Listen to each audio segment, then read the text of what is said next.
tidak akan banyak memberi masukan, karena kebenaran hakiki adalah kebenaran yang dititipkan Allah Subhanahu wa taala pada setiap perasaan individu. Sehingga Islam datang hanya untuk mendukung atau membenarkan al-fitrah as-salimah, kecenderungan baik dari manusia. Saya tadi pagi ngisi di acara ini dan saya anggap sama, yaitu sama-sama kita di P3 maupun di Indonesia ngidolakan Hadratus Syekhina Kiai Imamun Zubair, dan hari-hari ini ada gerakan mendukung beliau sebagai pahlawan nasional. Kenapa ini ada hubungannya dengan P3? Bahwa di Indonesia, kata beliau, untuk berjuang membenahi Indonesia, tentu beliau inginnya pakai partai yang resmi, pakai kultur-kultur politik yang dianut oleh orang-orang sebelum beliau. Karena kita tahu P3 adalah fusi dari partai-partai Islam yang dulu, sehingga beliau sampai akhir hayatnya ngugemi P3 atau tetap berkhidmah di P3. Begitu juga putra-putra beliau, ada Kiai Haji Abdul Maimun, ada Kiai Haji Taj Yasin. Saya di sini hanya menyampaikan satu makalah yang ditulis kitab Al-Bidayah wan Nihayah karangan Ibnu Katsir Ad-Dimishqi. Beliau terkenal sekali pengarang tafsir Ibnu Katsir. Dalam halaman 238 juz 5, beliau menghentikan atau menceritakan seorang wali yang menghentikan law anna li da'watan mustajabatan la ta'udu biha li imami amatin fa innahu idza saluha aminatil bilad wal ibadu. Jadi di antara khazanah dari wali-wali dulu adalah kalau saya tahu punya jatah satu doa yang mustajab. Saya ulang lagi, para wali-wali dulu cara berpikir sangat-sangat positif dan sangat-sangat berpikir untuk orang banyak. Kalau saja saya tahu punya satu saja doa yang mustajab, doa yang pasti dikabulkan Allah, pasti doa itu tak peruntukkan seorang pemimpin besar, seorang presiden atau khalifah atau syekhul masyayikh atau siapalah, bukan untuk saya. Karena ketika pemimpin besar ini imamu amatin, mungkin dalam konteks modern bisa presiden, bisa raja, sekali beliau ini baik, maka kebaikannya akan dirasakan seluruh bangsa.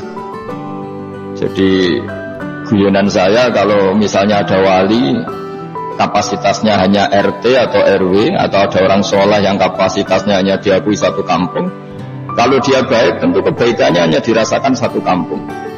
Jadi kalau seorang presiden atau raja atau perdana menteri atau syekhul masyayikh atau siapa yang imamu amatin, dia baik, beliau baik, maka kebaikan ini akan dirasakan seluruh rakyatnya, seluruh bangsa Indonesia. Sehingga dari ajaran-ajaran guru kami Syekhina Kiai Maimun Zubair diajarkan bahwa kita tidak boleh egois. Apa artinya kita soleh sendiri kemudian bangun masjid susah? Apa artinya kita soleh sendiri kemudian tidak menciptakan komunitas sosial? Bahwa bangsa ini ketika dihimpit pandemi, banyak masyarakat yang pulang kampung karena di kota di PHK. Kemudian mereka baik-baik saja karena ada sistem sosial yang ditanamkan para kiai, para orang-orang baik untuk menolong yang lemah, untuk memberi makan yang kelaparan, untuk menghibur yang sedang galau. Sehingga selain negara berbuat baik, sistem sosial kita juga berbuat baik. Negara tentu tidak cukup untuk mengawal semua ini, masyarakat juga tidak akan cukup untuk mengawal semua ini. Maka dibutuhkan jiwa besar dan kearifan untuk sama-sama mengawal bangsa ini. Sehingga para wali dulu, di antara yang dikatakan, kemudian banyak kiai Indonesia yang menyimpulkan, law alim tu anna li du'awatan mustajabah la ta'udu biha li imami amatin fa innahu idza saluha aminatil bilad wal ibad. Jadi kalau kata wali-wali dulu, kalau saja maka doa itu akan saya peruntukkan supaya pemimpin kami itu soleh, sehingga soleh ini bisa merata di seluruh bangsa ini. Kemudian yang kedua, ini diantara yang saya terus mengkaji sama Syekhina Kiai Maimun Zubair, sehingga saya termasuk tentu orang yang mendukung gelar kepahlawanan itu. Di forum ini saya juga minta sekaligus sama DPP P3 untuk ikut membantu.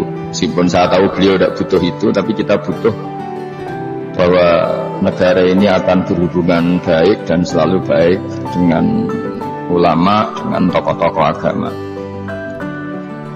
Kedua, saya akan cerita sedikit tentang cara sosialisasi Islam atau kebenaran di bumi Indonesia.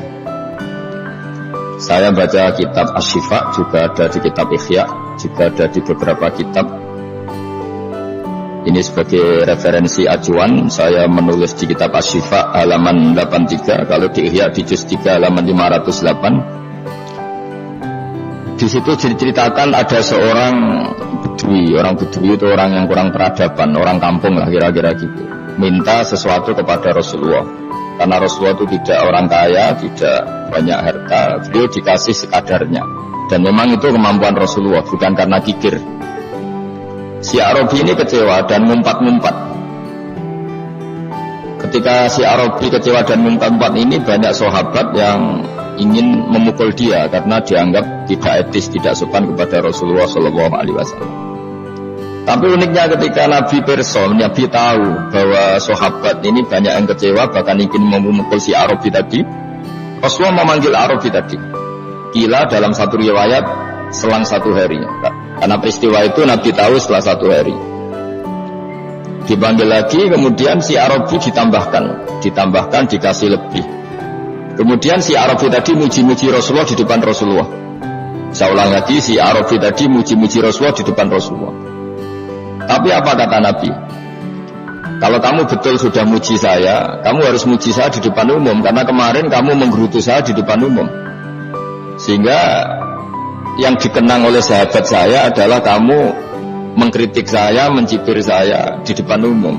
Kamu harus meluruskan ini di depan umum juga. Kata si Arabi, ya oke ya Rasulullah.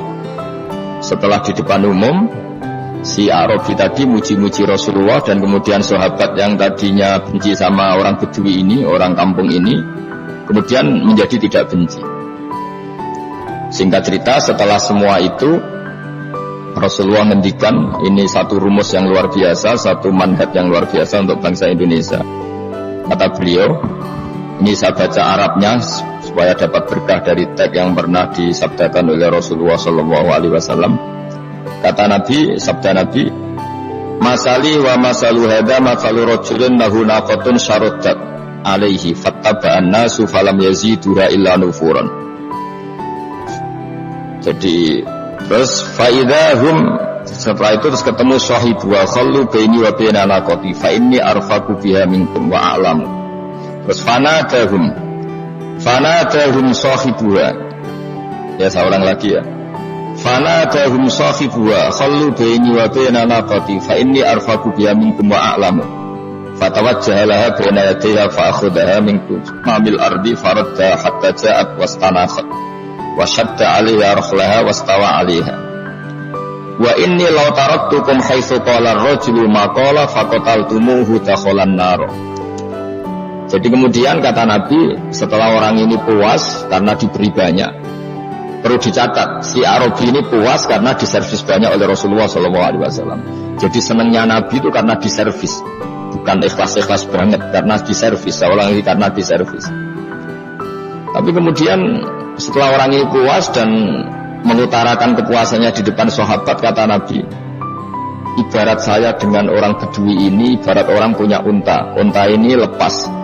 Kemudian banyak orang yang menolong, yang punya unta, nolong, masyarakat nolong supaya ikut memegang atau ikut mengendalikan unta ini. Falam yaziduha illa nufuron, karena orang-orang ini asing bagi unta ini tambah lari. Kemudian kata yang punya unta, biar saya aja yang nangani. Terus orang yang punya unta ini ngambil segenggam rumput, kalau di Indonesia mungkin seperti itu. Kemudian merayu unta itu, kemudian bisa dijinakkan. Terus kata Nabi, saya dengan umat saya seperti itu. Setahu-tahu kalian tentang metode menobatkan umat itu tahu saya, kata Nabi. Karena saya arfak, saya yang lebih kasih sayang kepada mereka. Kalau saja orang Arabi kemarin kamu bunuh dalam keadaan dia membenci saya, mengumpat saya, mengkritik saya, maka dia mati dalam keadaan kafir, karena dia mati dalam keadaan membenci Rasulullah SAW. Tapi uniknya Nabi menghilangkan kebencian ini juga dengan servis sosial, dengan memberi lebih. Dan sekarang si Arabi ini mencintai Nabi ya karena diservis lebih, dan itu cukup. Nah, sebab di sini para kiai kita, guru kita, utamanya saya, guru kita semua, Syekhina Kiai Maimun Zubair, di antara wasiat yang diulang-ulang adalah kalau kamu ingin meninggal husnul khotimah, maka kamu harus berperilaku yang simpatik kepada siapapun. Wal ya'ti ilan nas ma yuhibbu ayyuta ilaih. Kita harus berbuat baik dengan siapapun, karena agama ini, kebenaran ini bisa dicintai ya kalau kita baik. Karena al-insan abdul ihsan, manusia itu pasti kalah dengan kebaikan. Saya berkali-kali dalam diskusi fikih sering bilang, mungkin fikih formal akan mengatakan senyum itu sunnat. Tapi ada konteks tertentu di mana misalnya kita bersaing dengan orang-orang zalim, orang fasik. Yang orang fasik senyum baik, kemudian kita yang soleh itu menggerutu, mengumpat. Tentu orang yang masih netral, tidak soleh banget ya tidak fasik banget, akan milih yang nyaman, yaitu ke yang fasik. Karena yang fasik baik, yang soleh gerutu. Maka dalam konteks seperti ini senyum akan kita katakan wajib. Karena hanya dengan cara itu kebaikan menjadi menarik. Begitu juga menyangkut sedekah. Mungkin secara fikih formal yang wajib hanya zakat dan beberapa sedekah yang wajib karena darurat.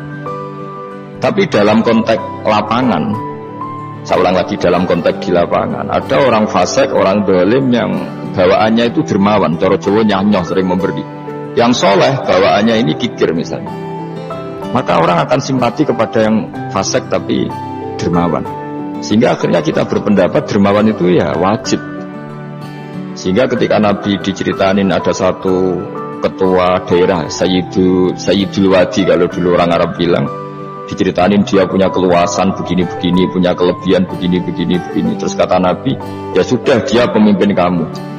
Setelah Nabi dilaporin, tapi dia pikir ya Rasulullah, langsung sama Nabi, dia jangan jadi pemimpin. Wa ayudain adwa'u minal bukhl, kata Nabi. Gak ada penyakit seburuk kikir itu.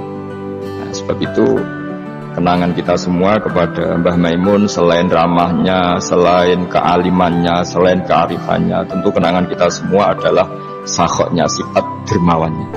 Dan beliau sering fatwa, dan itu saya hafalkan, man arada sabat ala ta'alimi hadaddin fi misli hadal asr labudda wa antakuna lahu ma'arif wa madarik lam tuhab fil ayyamil khaliyah.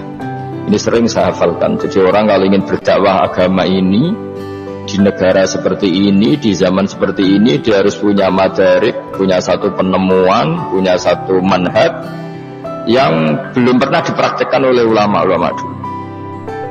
Di antara yang paling saya kenang tentu beliau ketika membolehkan atau bahkan menyuruh Gus Yassin koalisi dengan Pak Ganjar, di sini ada fikih nasionalis religius, sehingga beliau punya sunnah, punya tasrek bahwa kita harus berhubungan baik sama negara ini.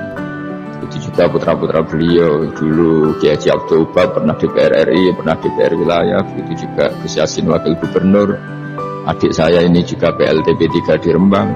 Semuanya itu adalah mengawal supaya bangsa ini hubungannya itu baik-baik saja.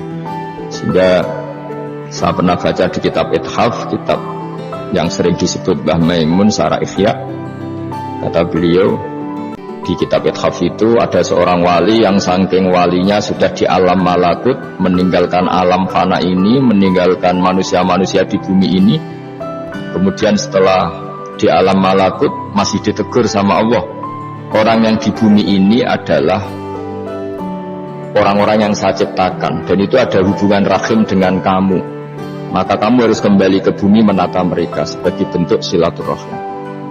Sehingga ajaran Mbah Maimun dan semua orang-orang alim, apapun baik kita, apapun wali kita, apapun dekat kita kepada Allah, pada akhirnya nyatanya Rasulullah SAW yang sudah sampai Sidratil Muntaha, kemudian beliau disuruh turun lagi oleh Allah membenahi manusia-manusia yang ada di bumi, karena semuanya itu kita Ar-Rahim sijnatun minar Rahman.